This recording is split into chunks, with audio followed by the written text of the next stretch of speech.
Want to download and install Tubi app in 2026? Then you're on the right video. Today I'll be showing you the step-by-step process on how you can easily download Tubi app on iPhone. So the very first thing you want to do is head over to the App Store on your device.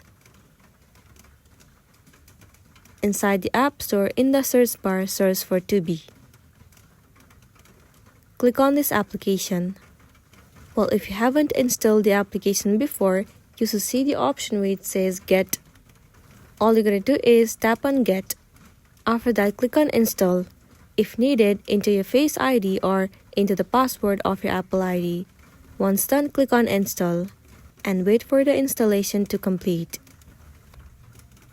And there you go, the application has been installed successfully. Now you can simply click on Open and use the application. So that's the end of the video. If this video really helped you, give it a like and check out our next tutorial. Thank you.